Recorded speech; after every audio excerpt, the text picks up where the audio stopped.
So we're down the allotment after work, and I think we're going to plant some peas because my dad has done a little frame and he's cleared out all the onions, or the onion husks of what we harvested. But I think the first earlies are ready. So in the last video, bearing in mind today's the 18th of June, the last video I thought they were struggling a bit because of the frost that hit them, and it turns out actually they were just done. So not too bad. We've got a couple of rows. I look back on my notes, we only had 2 rows of first early, so we'll get them up and have a look. Yeah, it's pretty cool. Right.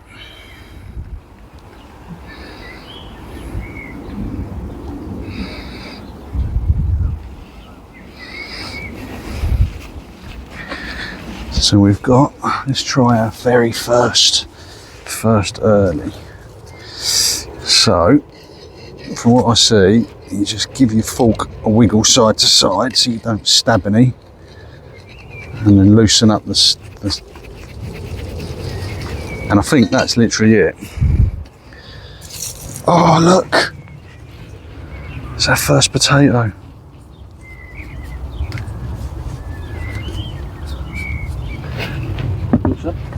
Yeah, first one, straight away. Let's see. Actually, I might leave them in there because I think underneath that plant. That's the seed.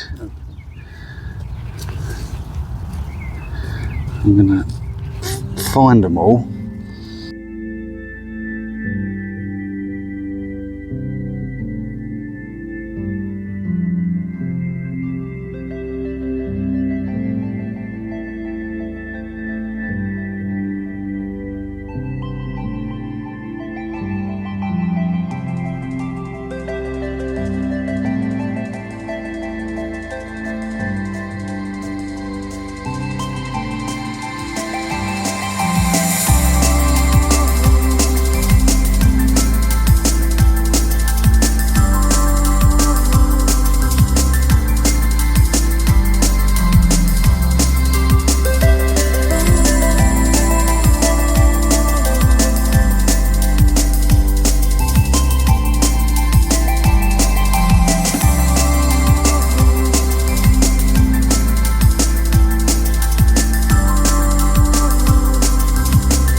Right, so we've just pulled our first earlies out. We only had 2 rows of first earlies. Some didn't take, well actually some of the seeds were just breaking the surface now, which was weird. They must have been set back for one reason or another. But a couple of them didn't take at all. We had one down here, perhaps one in the middle that didn't take. But all in all right. We probably expected more, but you probably do when you think you're gonna become a potato farmer. First time growing. So it's our first time. I'll show you what each plant has produced. So that's what we've got. Now on portion size, assuming that one portion is around that. That's a few dinners. So we're quite happy with that. Bearing in mind in a couple of weeks we've got 4 rows of second earlies to come. So that will certainly see us through until the next potato harvest. So not too bad. Quite happy. Quite happy. Right. Bag them up then. Do it.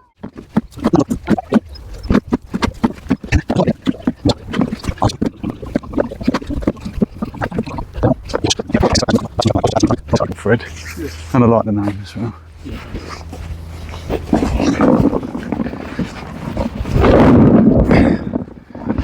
So, not bad.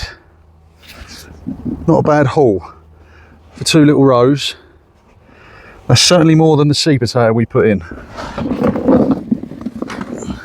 So we're going to get the peas in. We've got some sugar snap peas and some garden peas, but we're going to prepare the bed. So this is where the onions were.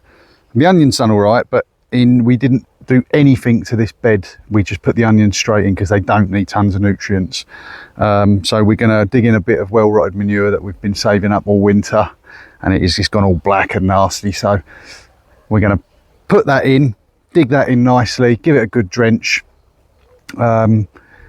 get the nutrients up in the bed, and sow our peas in there. And then we've got a frame that would come with the net that we bought for the cucumbers, but we only really need the net, so we're going to use the frame on here, and we'll probably cable tie some canes and just make a little frame system for the peas to climb up. In general, I found peas densely sown will grow up against themselves like they would in a farmer's field. It's more the outer peas that sort of fall over the edge of the raised bed. So in this instance, we'll make sure that they've got some support on the edges, and the peas really in the middle will kind of just sort of grow up themselves, up one another. So that's the plan with that. So I'm going to spin you around and we'll get this bed prepared. So here's the bed. This is where the onions were, and that manure has rot down lovely. Nice, dark, doesn't even smell like manure anymore. So we're going to get this in.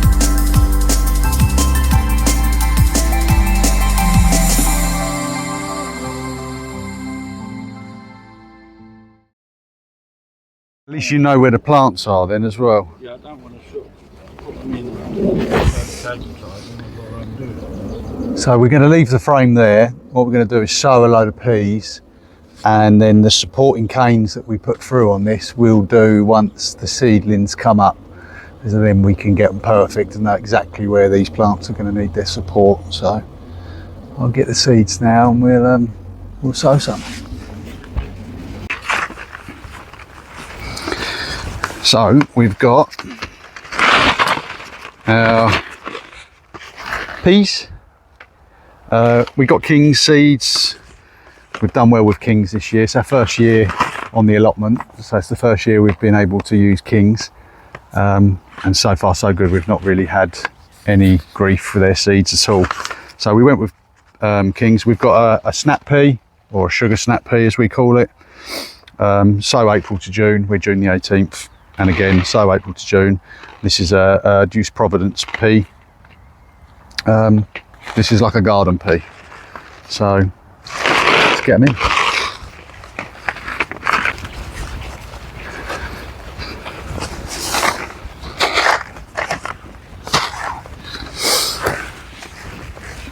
Start there.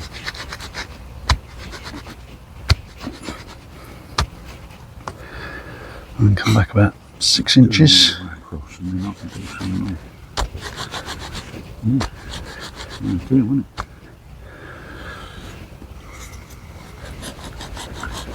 What I might do though, I might just chuck a net over this till they're, once they're up, Yeah, because the pigeons will love the peas. and the mice do apparently. Well, I reckon that's what's happened with our what's-its. What, our French beans? They're not coming up, are they? Nah, At all. and they're really easy French beans. They're not You coming do up that last. one bit, Brad. Do another one? Get it in, mate, why not?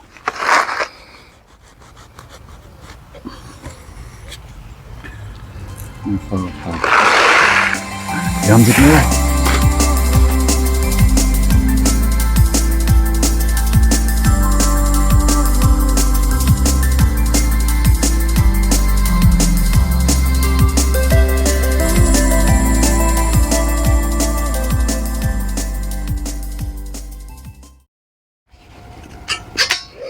Right, so we've done some troughs. We've done them about 4 inches or 100 mil apart.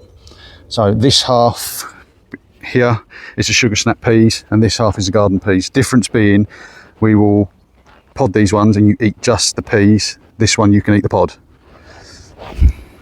So now we'll just gently cover them over.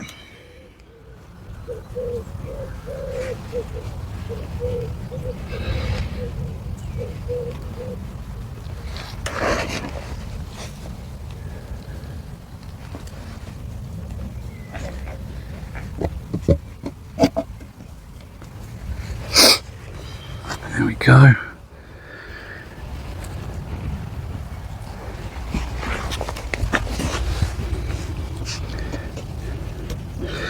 Now we are going to stick a net over this, hence that's another reason why we're not going to finish the framework, because As soon as they pop up. yeah, as soon as we do get pigeons and mice down here. So, and that's the piece.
So peas are in, potatoes are up, and we've got some courgettes to pick. Yeah, So- we've got courgette up here. This is a nice size. So let's have a look at this courgette, because this was the courgette that I thought was a marrow. It's not a marrow, Dad, is it? No, it's a variety that our friend Clive, fellow allotmenter, gave us, and it's like a pow lemony type. But it is a courgette. Fantastic flavour. You'll find out tonight, because you can take this one home. Beautiful. That's a cracking little one. Look. That's about the size you want as well. If you pick them if you let them get any bigger than that, they're just full of seeds, which you don't really want. You want more flesh. More flavour like that, isn't it? Yeah. So that's quite good. And then this one's is coming on. This little one. Look, a few more in there as well coming on. These little baby ones. Thank you, Clive. Thank you, Clive. But that's not all. And we've got There's a variety here called Black Beauty, and that's ready. There's one there ready, so we can have that. He's a nice size, look at that. Very nice indeed. Not too big as well, perfect size. That's a good one. Black Beauty. And this yellow one here, I'm not sure what that's called. What's the variety? Oh, there it is. Oh no. No, that's I've got Black Beauty on that one, but it ain't. This one is. That's a nice size as well. So how about that for a trio of courgettes? That yellow one. Oh, We've they're got just the Black yellows. Beauty, the yellow courgette, And this one. and the lemon. These are round ones, look, like a little ball. Can you see it? Look at these, like little mini squashes. Lovely. Little round courgettes. You can cut the top off them, take out the flesh, cook up some onion, garlic, add the flesh back in, put the top back on, bake in the oven 20 minutes. Perfect. Fantastic. There you go. Give it a try. Recipes as well. There you go. We're full of talent. Right. Right, heading back to the car now. We've got our potatoes, we've got our courgettes, we've planted our peas. Yeah, for a few hours after work we've done a lot, so not bad. Done alright, Dad, didn't we, mate? Done. Go on to the next one. Need something. Yes. Thanks for tuning in. See you on the next one. Bye.